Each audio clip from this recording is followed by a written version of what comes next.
I'm Chris from Play Comics, a show where we look at video games based on comic properties and how well they stick to that source material, a part of the Gonna Geek Network, just like the show you're checking out now. Shows on the network are individually owned, and opinions expressed may not reflect others. Find other astonishingly geeky shows at GonnaGeekNetwork.com. Capes on the Couch podcast is for entertainment purposes only. Dr. Issues is a psychiatrist, but he is not your psychiatrist and does not have knowledge of your individual situation. For any personal mental health concerns, please consult your own healthcare providers. For medical emergencies, please call 911 or the designated number in your area immediately. Remember that you are not alone and help is out there.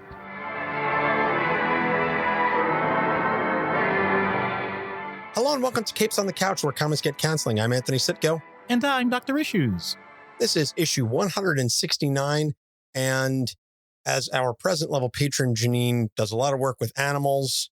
She's had a bit of a recurring theme, whether it's her patron exclusive trade paperback review or the Lantern Month selection. Now here, we're getting things nice and fun and fuzzy. We're going to be talking animal sidekicks. So it's characters, but also theme. So it's a bit of an amalgamation of a couple different things. This is going to be a fun one. Yay! Certainly a lot lighter than last week's episode. By the way, in case you missed it, we released a linear cut of the Kang episode a couple days after the main feed dropped. Doc and I had some discussion, and we also got some feedback from our listeners that they understood and appreciated what it was that we were going for and sort of playing with the order of the segments, but it can be a bit daunting, especially for any new listeners who may not be familiar with the standard pattern of how we do things. So I said, you know what? Let's just cut this one like a normal episode, like we recorded it. Having said that, the skit was always going to be nonlinear because we constructed it that way. So either way, hope you got some stuff out of there. Hope you enjoyed it. Doc and I will be dropping that recap episode of Quantum Mania at some point very soon. It's going to be a mini episode. It's going to go in the main feed. It's not really going to replace an episode, but we're looking forward to it. It's going to be a lot of fun. So even though this isn't a singular character episode, we're still going to focus a little bit on the background. So Janine presented us with 4 characters to discuss, and each of them have their own little parts that we're going to get into. So we're going to start off with Lockheed, and he was created by Chris Claremont and Paul Smith in the Uncanny X-Men number 166, February 1983. He is an alien dragon of a race called the Flock, and he is sidekick to Kitty Pryde of the X-Men, but he actually considers her to be his pet. So there have been one story and maybe a handful of references here and there that he has the ability to speak English, but otherwise he's presented as only understanding it, but makes animal noises. And Lockheed is a very capable fighter. He is single-handedly responsible for destroying, I don't know how many brood members, the brood as a race. They are terrified of Lockheed. They see him coming and they do a 180 and just get the hell out of Dodge because Lockheed does some damage to the brood. But I like the dynamic that he has with Kitty Pryde because it's very much, I don't want to say that they consider each other as equals because I did say that he sees her as his pet, but there's a lot of affection there. And Kitty does view Lockheed as sort of a voice of reason, keeping in mind, of course, he's not actually capable of speaking, but he serves as a conscience, a sounding board, a confidant. He plays a lot of roles in addition to his offensive capabilities. Yeah. And just a warning to anyone, I'm not a veterinarian. I am not a pet psychologist. I can only go so far with this. So I'm going to have a little bit of fun, but Anthony touched on exactly what this is about. Part of the reason why we have pets in general is because we as humans a long time ago recognized that we may not always have other humans directly around us at all times. but we still are very social creatures and we want that level of companionship. So, what do you do if you don't have exactly what you want? You find the next closest thing. And thank goodness we have the ability to have animals in our lives that we are able to put at the forefront and develop significant relationships. That is such a boon to our ability to process some very difficult things in life. So it's great when a person has a pet like that to really talk to. And I know I've had patients sometimes be scared to tell me that they talk to their pets because they think that I'm going to start considering that as a psychotic symptom or something. And that's really, really far from the truth. Now, don't get me wrong. You can go wild and say, son of Sam, but that's definitely not what we're referencing. It's just the idea that it's always good to have a sounding board. And because we often don't know exactly how we are going to handle new information as the day progresses, it's nice sometimes to be able to come home and talk to someone about what's going on in your day, or when you're starting the day, wow, I'm looking forward to this, et cetera, et cetera. Some people do it by journaling. Some people do it by talking on the phone. If you have a pet, it's great because there's also one other benefit. It's usually direct, instant gratification because you have a no negative connotation here, a captive audience. You have someone that is willing to listen to everything you say because really that's what they're there for. And that's totally amazing. So it's really cool to have pets in that context. And really, I don't really know how much more I can pad this out, so I won't. Yeah, my mom had a very close relationship with our dog, Missy. And Doc, you remember Missy, a wonderful dog. And I know everybody says that they have the best dog ever, but she truly was just an amazing dog. And they were very much in sync with each other. And when Missy died, and it's going on, 10, 12 years now at this point, it's been a long time. My parents still have not found a pet to succeed her. And at this point now, I don't know that they ever will because now it's been so long and the legend has been built up. But to your point, yes, humans and animals, pets, primarily dogs, cats, but other animals, they have that connection. And it has been proven scientifically that there's benefits, chemical benefits, and dopamine that gets triggered when you're petting the creature and when you're snuggling with them. The animal feels a connection. There's brain activity that goes on in the human with that kind of a connection. And it's wonderful. And the relationship that Kitty and Lockheed have goes, some of it depends on the writer, but it goes so far beyond that because, again, there's that added level of sentience that Lockheed has that pets that you and I can have don't carry that level. Dogs and cats have a certain amount of understanding, but they will never be able to fully understand what it is that we're presenting to them. And so it's just interesting, and we'll get into this as we go through the different characters, the ones that are higher levels of sentience versus those that are not quite so capable. It's interesting to see the relationship between the animals and their people, their handlers, their best friends, etc.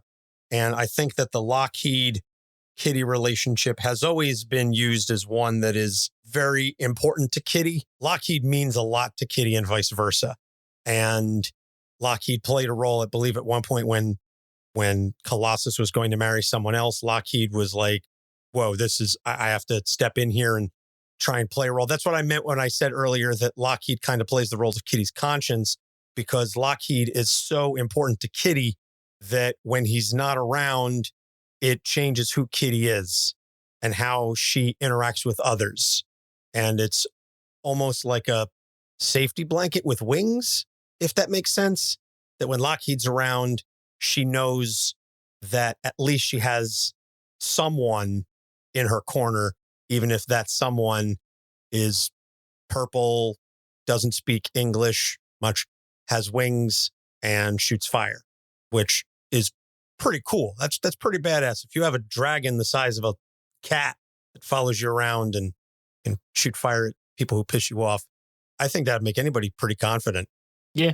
So the next character that Janine has suggested is vastly different, but also similarly colored at purple, blue-ish in that vein, depending on the artist.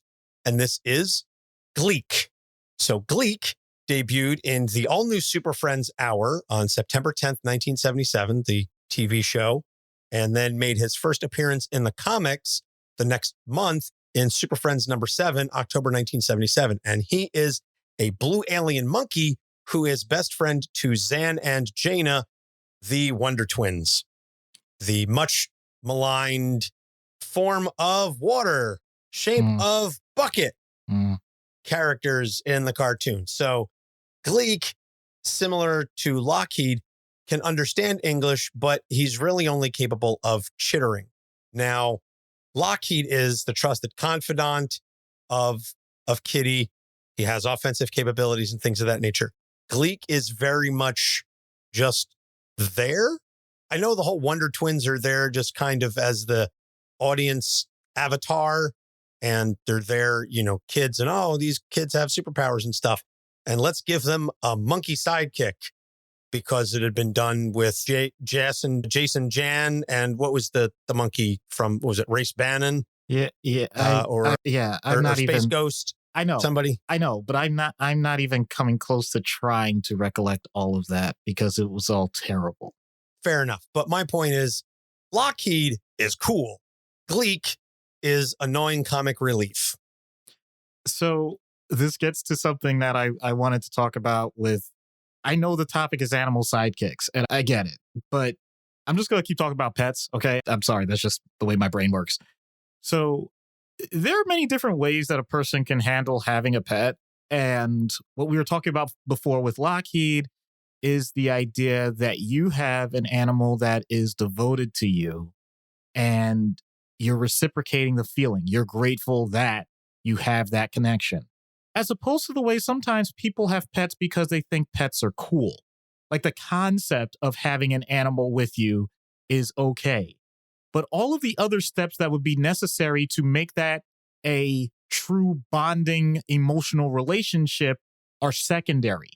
And so you can end up with a bit of a disconnect where on one hand, the person recognizes, especially with domesticated pets, that this creature is reliant on me to make sure that it stays alive for the most part, but I'm pretty much willing to do that part, but not any of the other things that would, for example, increase obedience, make sure that there aren't messes around the house, et cetera, et cetera. So I want to make this clear. I'm not knocking anyone in terms of saying that those animals are neglected or whatever. I'm saying that they're being taken care of. But when, let's say, someone that doesn't know the dynamic enters the household, they may say like, okay, clearly you have a dog, or clearly you have a cat. Like, I see the stuff, but like, what's going on? And, everybody has that work in progress with new pets. We get it. But there are some people that don't ever seem to exit that phase. And it can be incredibly frustrating for them and for the pet, because maybe they're looking for something more and they're not quite getting, and it's not always great. And sometimes that leads to conditions where you got to make a choice. Now, in Gleek's case, yes, it's all for fun. But what I'm getting at is there are some times where you really have to recognize you put forth your best effort and it's just not working out. And you may have to make a decision and say, maybe someone else would benefit from this relationship compared to me, and I just need to find a better fit. It's okay to do that. I think sometimes people use the sunk cost fallacy. Like, because I got this, and because I got this dog, or I got this cat, or I got this whatever, that I now have to continue to do things the exact same way and make sure that everything goes perfectly smoothly, even though it's giving me too much anxiety, or I don't have the time necessary for this particular breed or whatever. I'm making it as loose as possible because I recognize we're not just talking about dogs and cats because that's what I'm more familiar with, but I don't care if you have snakes, iguanas, if you have goldfish, or you build the koi pond, whatever it is. There's a certain amount of dedication and effort that's necessary. And if you're not finding that fit, it's best to acknowledge it and move on rather than just holding on to whatever it is you're thinking. So in the real world, if you had someone like Gleek, it would be more like, dude, why you got a monkey? You know fully well this wasn't going to work. Just stop. Yeah.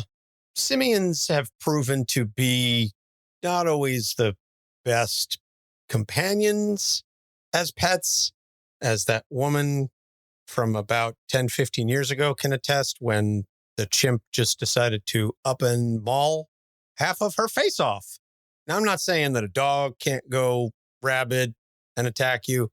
I'm not saying a cat can't go feral and lose its mind and scratch you. But there is a galaxy of difference between one of those animals going wild and attacking and a chimpanzee or other. Maybe if you have like, a capuchin, that's kind of on the smaller side. But you got a big ass monkey, you can have some big ass problems. And again, Gleek, it's just annoying. It's my personal bias, and I fully admit, I know that there are people out there that enjoy the Wonder Twins, that like Gleek. It was very much a product of its time, late 70s, early 80s, that kitschy, over the top, just clear pandering to kids and that demographic. First off, it came out before I was born. And then by the time I discovered it, I was far too old to be in the target demographic. Maybe if I caught reruns when I was 6 or 7, I'd have thought it was cool.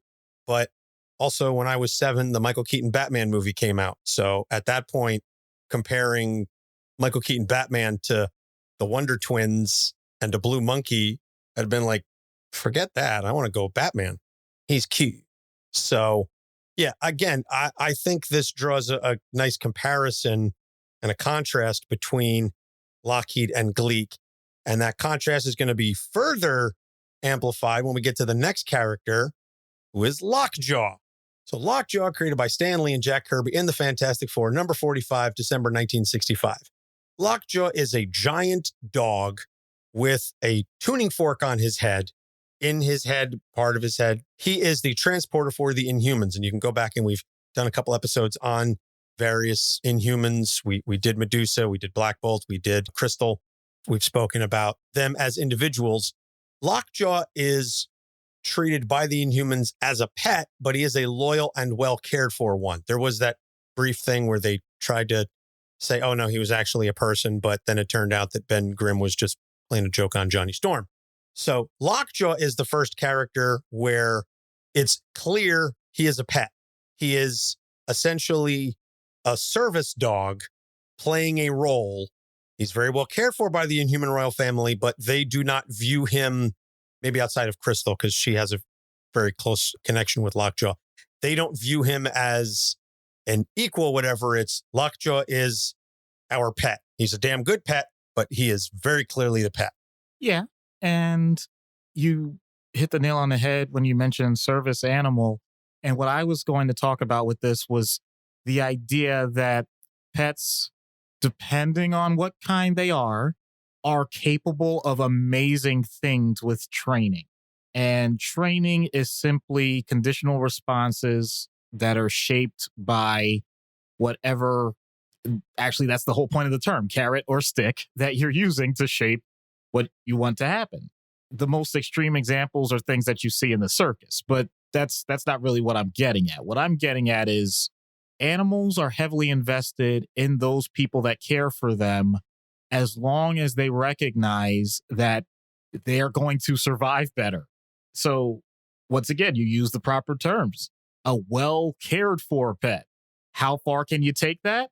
If anybody's ever been or watched the Westminster Dog Show, my goodness, some of those dogs have, dare I say, better lives in terms of comfort than humans. It's incredible what people are willing to do. And I know we've also seen the stereotypes of the Chihuahua in a bag. I mean, I'm not trying to cast aspersions. People can do what they want, but what I'm also getting at is, and you can go down every YouTube rabbit hole about all of these things, is sometimes you'll find people that simply are just, I don't know if it's because they have the spare time or they just enjoy it as a hobby, but they will breed, different pets to do things around the house. And sometimes they do actually make it so that those pets can serve even some basic chores with some of the modifications that you could do, like to get things from the kitchen or to go up and down stairs so that a person doesn't have to, or, and of course we have seeing eye dogs, like all sorts of things that we know. The idea that dogs can sniff out cancer. I mean, there are just so many different things that we have learned that are above and beyond anything that we thought were true just even a couple decades ago. So the sky's the limit when you invest in animals. It's the backbone of our society for the longest time. And I think sometimes we forget that because of all of the automation and industrialization and technologies that have come about over the past couple of centuries. But I mean, before that, we would have been stuck. So I just want to give a shout out to the fact that animals are capable of doing that and making our lives that much better, not just emotionally, but actually in terms of production in society. Yeah. And we've shown that with not just pets, but animals in general, beasts of burden and things of that nature. If you look at horses and livestock and oxen, and you go to sections of, Southeast Asia, and they have trained elephants for certain tasks and things of that nature. It really speaks to the ingenuity of humans that we've been able to adapt animals for our purposes. Now, the flip side of that is, of course, that if you are very pro-animal, you're going to say it's manipulation, that it's abuse and things of that nature. And there is that segment of humanity that views animals very much on an equal playing field, whether it's veganism and animal rights activists and things of that nature. So I would be very curious to see, following that kind of train of thought, how those animal rights activists would view Lockjaw. Would there be protests against Adelan for making Lockjaw transport Black Bolt and Medusa, and et cetera, from one place to another? Would there be claims that he is worthy of separate living quarters and things of that nature, like special and or preferential treatment because of that? I don't honestly know that that's ever really been addressed in any of the Inhumans books. And again, full disclosure, I haven't read every single run on Inhumans that's ever been written. So if I'm wrong, please feel free and correct me. Maybe I'll throw that out on social media as a discussion. But this idea that, to your point, you said you look at the Westminster Dog Show. I never watch Westminster. I do watch the Philadelphia Dog Show every year, though, because it follows the Macy's Thanksgiving Day Parade. And I just like the sound of John O'Hurley's voice. And yeah, those dogs are very well taken care of. But the flip side of it is, ironically, I would say that a lot of what they go through, I would consider to be abusive, because the training and the detail that has to go into the diet and the coats and so much pampering goes above and beyond for an animal. Now, I will be the first person to cry out against animal abuse. I don't want to see anybody kicking a dog. I don't like to see people hitting animals, but abuse takes many forms. And for me and my dollar, some of that stuff really kind of pushes up against it. Yeah. So I don't know realistically where you would put Lockjaw on that spectrum, because you pamper him too much versus abusing him. I don't know. It's just like there's a lot of ethics to be considered here for a character like Lockjaw. And frankly, because of his role as the pet and the transporter and stuff like that, it opens up questions that we didn't really need to discuss with Gleek and Lockheed. Yeah, absolutely right. And if we flipped it to humans and talked about things like, instead of calling them dog shows and called them beauty pageants, and talked about child athletes and all sorts of other things that have human direct corollaries, then we could really go down a rabbit hole. But you know what? I don't think we need to do that right this moment. Yeah, I'm with you there 150% on the child beauty pageant and stuff. But again, that's getting wildly off topic for this particular episode. Well, they are sidekicks, just saying. Oh boy. So the last character that Janine suggested is an interesting one, is Krypto the Superdog, created by Otto Binder and Kurt Swan in Adventure Comics number 210, March of 1955. He is a Kryptonian dog who is Superman's loyal pet and companion.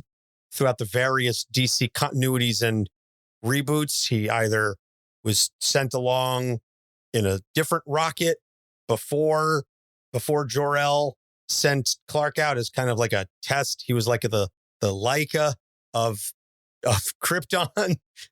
There's a deep cut. There's a reference I never thought I'd have to make on this show. Yeah, the Soviet dog that they just sent out into space to see whether or not Sputnik would work.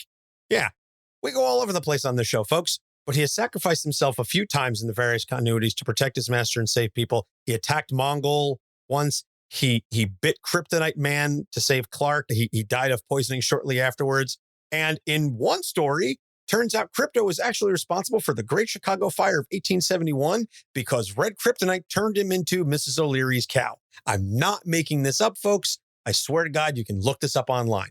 But Krypto kind of walks that line. He is viewed as a pet like Lockjaw, but he also does his own thing, and he's very much trusted to be a superhero and fight alongside Clark and Supergirl and Power Girl and the various other 11 other Kryptonians. So he's a very interesting mixture of the pet and superhero in his own right.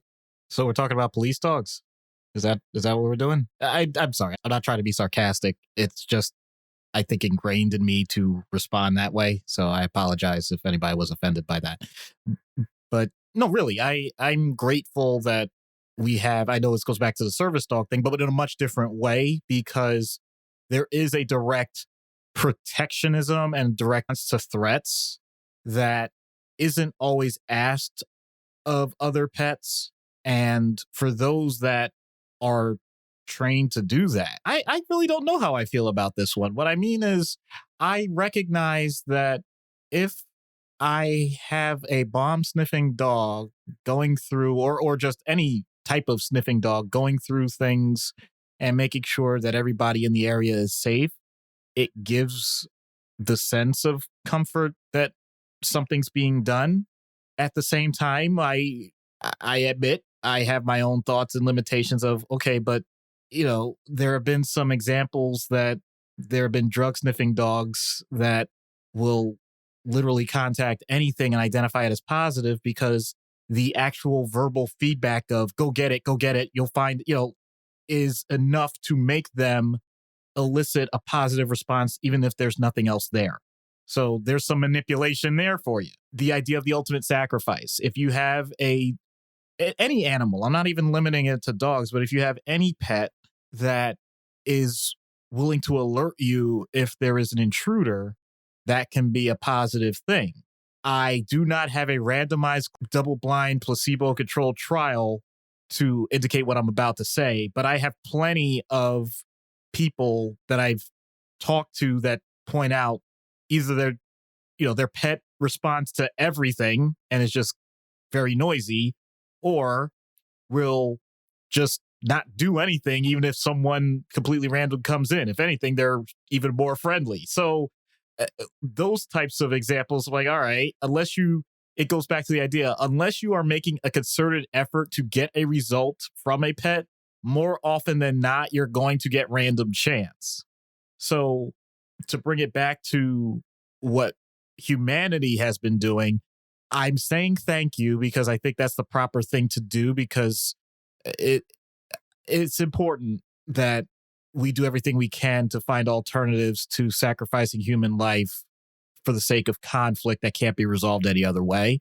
I wish that it wasn't involved with any life related to it. And I'm specifically saying this because even the idea that a dog is getting in the way to save their to save their owner or save their master, that, I don't know. There's something about that just doesn't sit well with me. I don't know what that says about me, but so be it. It's out there. Yeah, it is interesting.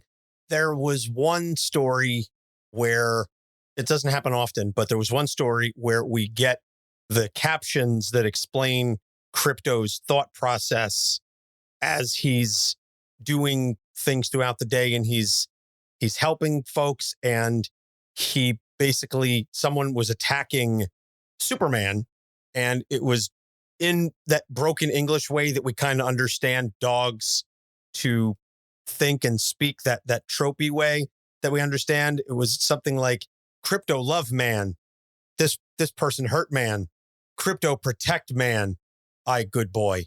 And it was just those rare instances where you get that insight into Krypto's mind and how he thinks. And Dwayne Johnson is nowhere near any of this. It's heartwarming, and it speaks to the bond. We were speaking earlier about the bond that people can have with their pets. When that bond is between a superpowered dog and Superman, who is the best among us, the best version of humanity that's possible, you got to think Clark is really going to do everything he can to treat Krypto with the utmost respect and love him and dote on him and treat him very much like a solid member of the family, a good contributor. And I mean, you want to talk about pampered and being treated well, you got to think Krypto really has it made in the shade if your owner is friggin' Superman. Even if he didn't have superpowers, Clark would still treat that dog astonishing. And I think that speaks just as much about Clark that as it does Krypto, that I truly do believe Clark would treat a non-powered dog no differently than he treats Krypto. He would still show it the same amount of love and affection. And that dog without powers would still go after Mongol, would still go after anybody who tried to hurt Superman, because he would be instilled with that level of devotion and love for his master. So again, I think the Krypto-Clark relationship speaks volumes, not just about Krypto as a character, but also how we perceive Superman. And it gives a different angle to Clark because of that nature, in a way that is different than how Clark interacts with other human/humanoid characters. Yeah, actually, you brought something up that I'll admit we didn't explicitly say, so I'll say it now. The number of times that a pet will have the, relatively speaking, have the personality traits of their owner or the family, and seem to incorporate that in terms of how they interact with each other. I see that a lot. I know I've experienced it for myself, so I'm sure anybody that's had a pet can relate to that when it happens. I mean, it's a special thing. It's a magical thing. Yeah, I know plenty of people who use their dogs, specifically dogs, because cats are judgmental assholes. I say this owning two of them. They will use dogs as a judge of character. And they're like, if my dog doesn't like you, I don't trust you, because that bond between human and pet is so strong. And because they understand what the animal is thinking, they understand what their pet is thinking, and they believe truly in their heart of hearts that their pet has their best interests at heart, that my dog loves me and my dog wants me to be happy. Not just that the owner wants the pet to be happy and to take care of the pet, but that the dog wants the owner to be happy. So if that dog is growling at somebody, then maybe I don't want to mess with you. I'm just talking about dogs. And the first time I came up to my wife's apartment and the cats came right up and started snuggling with me, especially Bruce, who's not generally historically been affectionate to a lot of people. She told me later on, she was like, the fact that Bruce came right up to you, like as soon as you walked in, and he was like, oh, I think I want to pet you. She goes, it wasn't like a guaranteed green flag, but it was just a, okay. So I talk a lot of smack about cats. I love my two jackasses.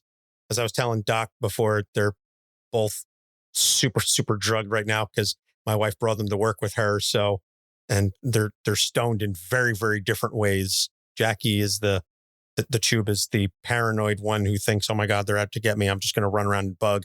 And Bruce sits and stares at the wall, drooling. Also, he's drooling because he had a lot of teeth removed. So there's that too. Anyway, the crux of this is that, and I guess the takeaway from this is that those of us fortunate enough to have our own personal animal sidekicks understand the relationship that these creatures can have and the impact that they can have on us and conversely on them. And I think that's why so many characters have been written with animal sidekicks, because it provides a shorthand for the character themselves. It provides a different angle to demonstrate facets of the character and their interactions that we wouldn't normally get with them just having a conversation with other humans or, again, humanoid characters. And it's just fun because animals are cool. They're fun. And again, it gives you just a lot of shorthand and things that you can do. If you see somebody petting a dog, you go, okay, they're cool. If you see somebody kicking a dog, that means they're an asshole. Like, it's an instant shorthand that we use animals to judge humans against other humans. I'm kind of going all over the place here because it's late and I'm very tired. And also, this theme for this episode kind of allows it to be a little more freewheeling and a little less structured. And I know last week we really messed with the structure, but this week we're still trying to keep somewhat linear while also providing a little bit more room for discussion. So those are the four that Janine had suggested. Before we start to wrap things up, Doc, do you have any other animal sidekicks that come to your mind, or anyone that pops into your brain? I know you're probably going to say Ace the Bat Hound. Okay, I did have that, but instead I'm going a completely different direction. So this is just an anecdotal story. My wife's aunt, she used to have us dog sit whenever they were out of town. And one particular dog was very temperamental. I'll just leave it at that. We actually dog sat for that dog very shortly after she first got her. And I remember on my way to, I'm trying to remember if it was medical school or residency, but either way, the point is I was leaving the house at the time and the dog is just barking her head off. And I am trying to be calm and I say, I have to leave now. The dog, I swear to you, the dog stares directly through my soul, lifts up her leg and pees on the carpet right in front of me. As if to say, oh, you think you're going anywhere? Nah. Who's the pet here? And it made me realize that I do not have as much power in society as I think, because I wanted to make sure I cleaned up after this dog because I did not want anybody mad at me for wrecking their house, even if it wasn't directly my fault. Yeah. They do find the way to do the thing that you don't want them to do. And it's always at the most inopportune moment where they're definitely like, oh, okay. You're looking for convenience? Nah, we're done here with this. So yeah, I absolutely get it. Yeah. That's funny. Oh, you're already running late? Shh.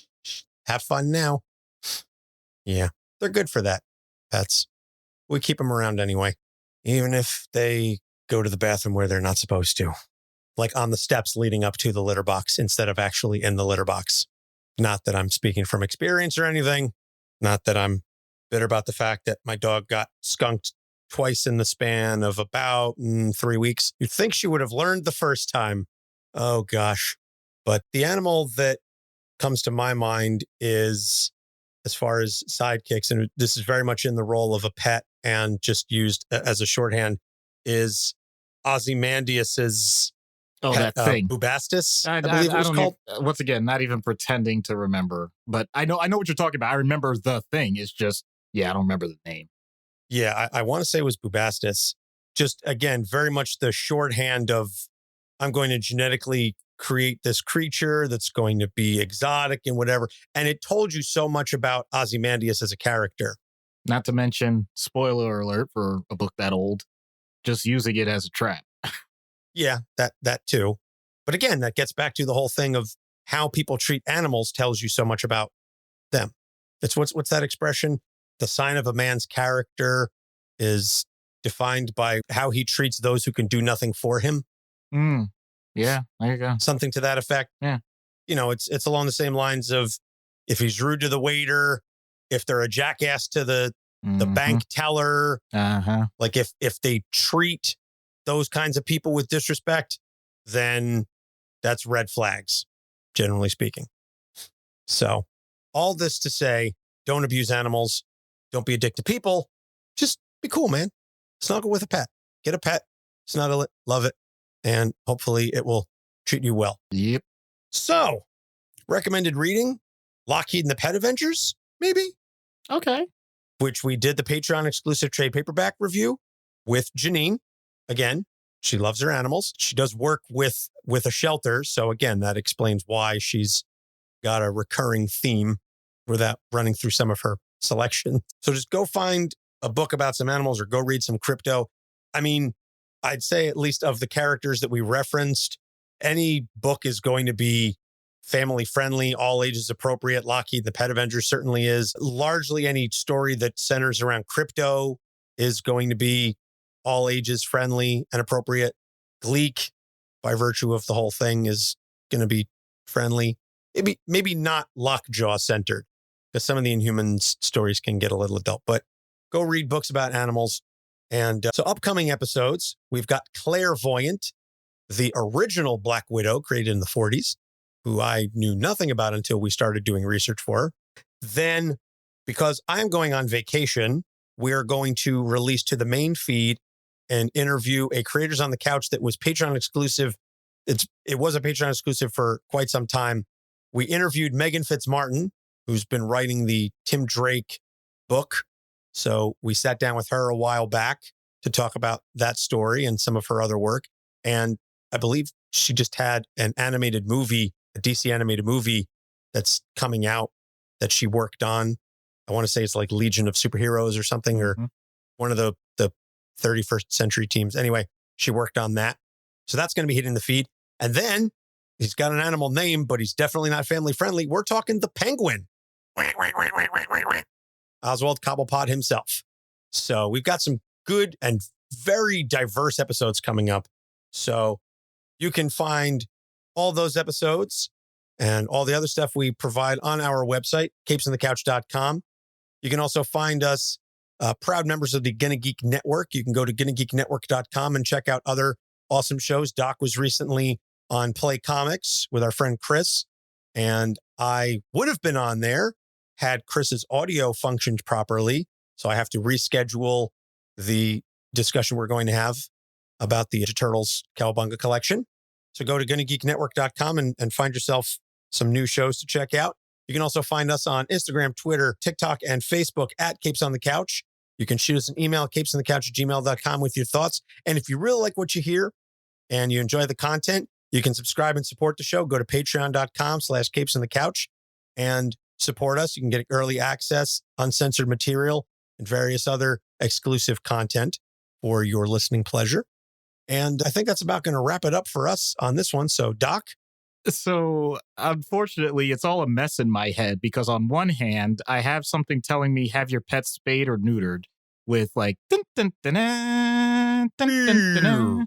While on the other hand, I have someone telling me that just for pennies a day, I could save so many animals. In the arms of the angel. Yeah. So either way, I think those are both good things. And yeah, I'll leave it at that. Absolutely. For Doc Issues, I'm Anthony Sitko saying, ruff, ruff, ruff, ruff, ruff, ruff, ruff, ruff, ruff, ruff. Sit, Ubu, sit. Good dog. Capes on the Couch podcast is for entertainment purposes only. Dr. Issues is a psychiatrist, but he is not your psychiatrist and does not have knowledge of your individual situation. For any personal mental health concerns, please consult your own healthcare providers. For medical emergencies, please call 911 or the designated number in your area immediately. Remember that you are not alone and help is out there.